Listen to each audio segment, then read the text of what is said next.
wala ge ti pot ko pot do bu do we ti pha ta blog do away me wada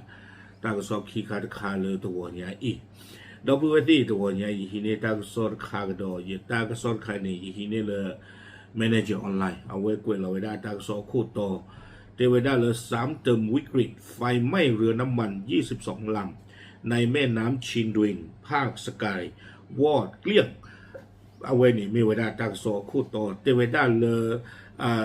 ตาโกตาเคที่ผ้าบ้านหลอกเตอร์หนอบ้านมันดูโคตรเลยเทวดากระบอกคลีโตโซคิชิคิบิเลยเอาอู้เวดาประตูทั่วพอเวดาตาเลยที่กลัวก็เวดาเลยชินดุนที่กลัวเลยสกายนี่เลกเวก็มาจะเลยที่อย่างว่ามีอ้อไว้ได้ที่นี่กับบอตอโซคิชิคิเบเนี่ยเลิกจ้องเนาะตั้งสกุลเราไว้ได้เพมหาคิชิคิลุยคิโตคิชิคือเพมือนาคอขั้วนารีจะชิขั้วมันนี่เนี่ยหรอตาก่อนตาเคสเราก็เจอว่าเจอหรอตาโซเดอร์เนี่ยคือกอลีก็ใครเนี่ยโซอ้อโดดเราแต่ตาเนี่ยหรอก็เจอเสียเคหรอเนาะเกล้าตาเลือดสกายแล้วก็ปะตาก็ซ้อนในกวยไว้ได้ซูเมียเตไว้ได้ตาที่ตากลุ่นเนี่ยเกี่ยวกับตาละต่อคิชินี่นะเนาะแพรต่อคิชิลุยคิโตคิชิคือนี่เนี่ยก็บ้าไว้ได้แพรฮาคอลคือนารีอามนิคิชิเตไว้ได้เลยเพนนี่ได้เกิดเหตุสลดท่ามกลางวิกฤตขาดแคลนน้ำมันขึ้นที่เมืองโฮมาลิงจังหวัดโฮมาลิงภาคสกายเนาะตาเกทอตาตบลอยใหญ่เลือเวก่อไว้ได้โฮมาลิงเลสกายตะกป่าเมื่อไฟไหม้เรือขนส่งน้ำมันที่จอดรอถ่ายน้ำมันขึ้นบกอยู่ที่ท่าเรือโฮมาลิน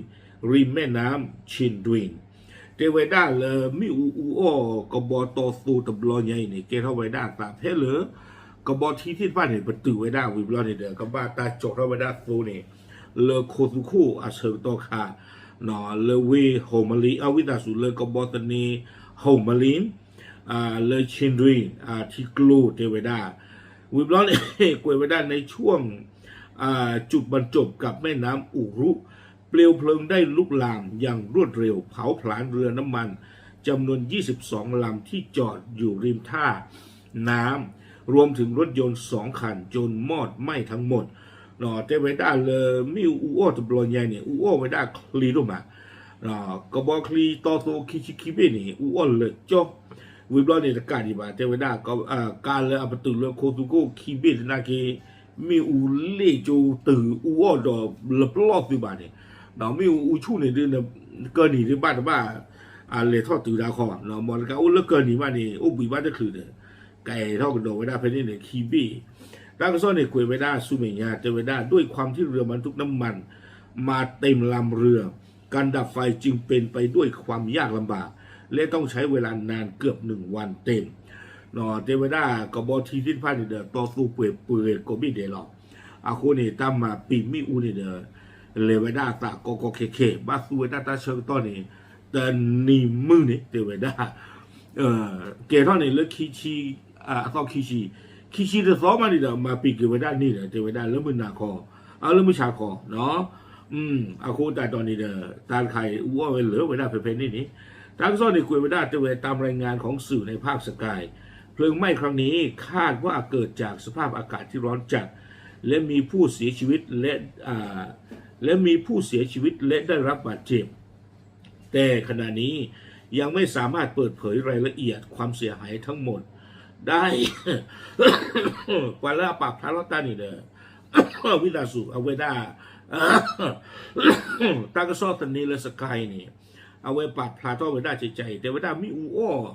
ตบลอยใหญ่นี่เด้อให้ตาครบเลยตากูดูตะเลหนอวิบลอนี่แต่ว่าได้มีอูอ้อตบลอยใหญ่นี่ปาตีดอกบ้านดูบ้านที่โอบาซาตากีดอนี่เด้อตาปาพลาไว้ได้ตะตีดีบ่าใครนี่โอ้ไว้ได้เลยตาลูกโคทีคือที่ญาอำเภอมือนี่หรอวิบลอนี่เด้อกวยไว้ได้แต่ว่าได้เมืองโฮมาลิน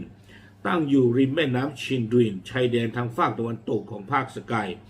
ฝั่งตรงข้ามเป็นรัฐมณีปุระของอินเดียเป็นเมืองของชาวไตแดงชนชาติไตกลุ่มหนึ่งที่มีความใกล้ชิดกับไตคัมตีชื่อโฮมาลินเป็นชื่อชาวพม่าเรียกเพี้ยนมาจาก